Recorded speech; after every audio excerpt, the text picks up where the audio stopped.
Good day to you lovely people, it's David Anthony the Creepy Bard coming to you from the Mitsuda, or the Citadel here in Svat. I finally made my way up all those stairs, and there are more stairs. It just never ends in this city. So, on my way up, I'll tell you a little bit about the Crusades. So the Crusades started when the Turks started conquering Anatolia, which was under the control of the Byzantine Empire. Emperor Alexius I of the Byzantines was not having a good time of it, and so he sent a letter to Pope Urban II, saying, "My dear Christian brother, would you be so kind as to send a few hundred good Christian knights to help me fight these nasty, nasty Muslims? That would be awfully Christian of you. Please do that. Love, Alexius." And so Pope Urban decided, I'm going to do you one better. I'm going to declare a crusade and retake Jerusalem for Christendom. Now, keep in mind, the idea of a crusade was an idea that Pope Urban just kind of made up. It had never been done before. Up until then, if you were to kill someone in war, you had to do penance. It was a sin. But here, he was saying, go to Jerusalem, kill Muslims, and the killing is the penance. Isn't that great? Now, if you were a knight, then what you did at this point is you'd go to church, you'd make your vow. You say, I'm going to go on crusade. And then you would spend a year getting ready because you were a knight. You were a professional soldier, a professional war person, and you knew what went into making a journey like that. So you made your preparations. But that being said, a lot of peasants decided to jump on this crusade bandwagon, and they didn't bother making preparations. They just kind of packed all what little stuff they had, grabbed it together, and just kind of, went on crusade, wandering off in the general direction of Jerusalem, not really knowing what they're doing. So, Emperor Alexius, one day, wakes up, looks out the window. Isn't this a lovely day to be emperor of the Byzantine Empire? And he looked out the window and saw 100,000 unwashed, dirty, smelly, hairy peasants at his doorstep. Calls Pope Urban, is like, hello, why are all these peasants? I asked for knights. Where are the knights? Aren't you going to give me some knights? And the Pope's like, don't worry, the knights are coming. I promise the knights are coming. And Emperor Alexius is like, all right, the knights are coming. What do I do with these peasants in the meantime? Pope Urban's like, not my problem. So the emperor said to the peasants, listen, you stick around here, I'll provide you with food, I'll provide you with shelter, and just wait for the knights to come, the actual soldiers who know what they're doing.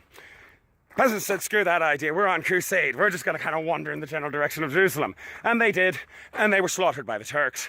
The survivors came back and said, I guess we're going to wait for the knights now. So, eventually the knights arrived.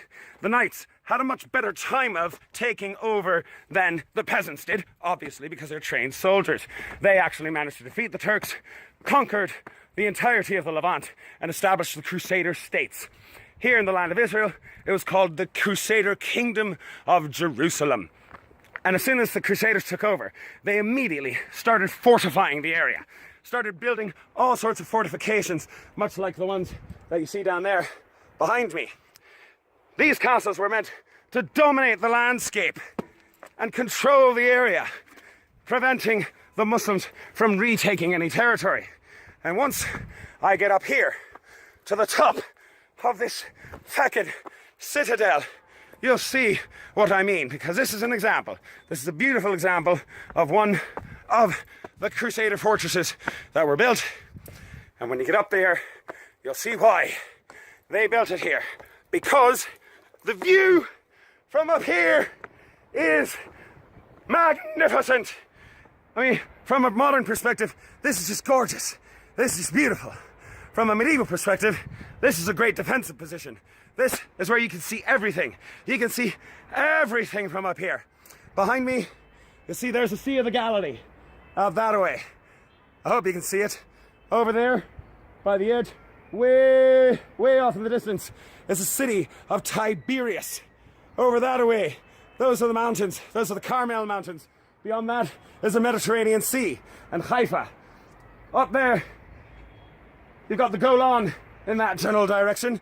And beyond there, beyond the trees, there's trees blocking the way. But if there were not trees, you would see the Golan way off in that direction over there.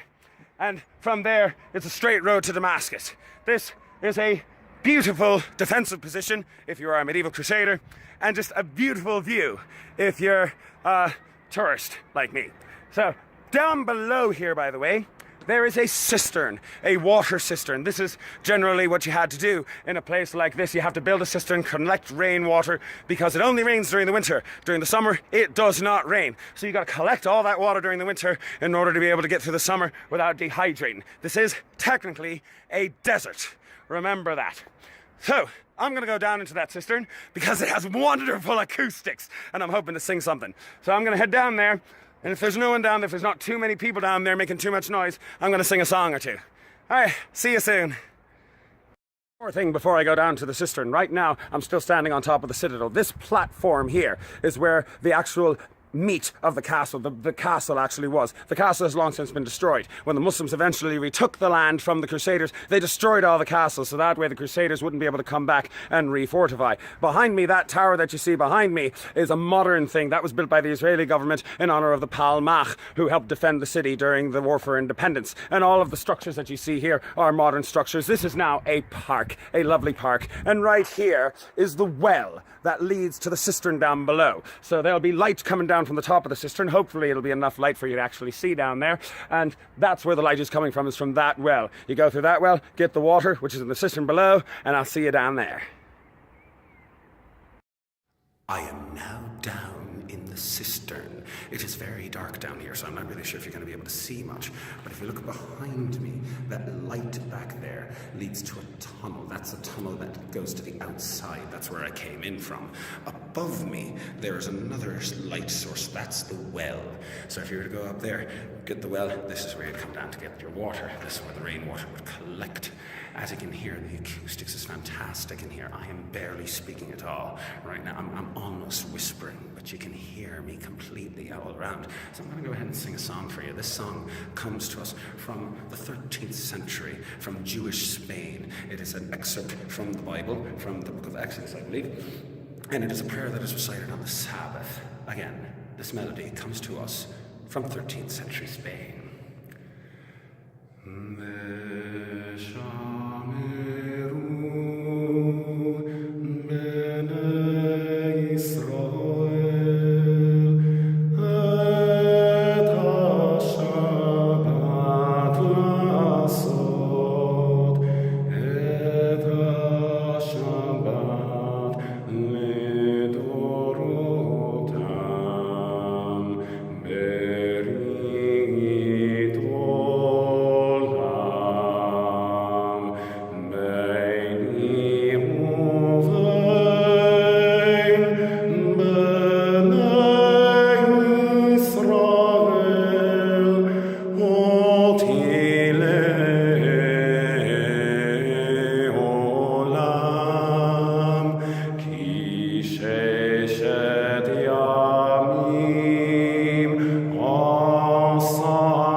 Wow, the acoustics in here are wonderful. I do hope you enjoyed that, and I'll be seeing you again soon.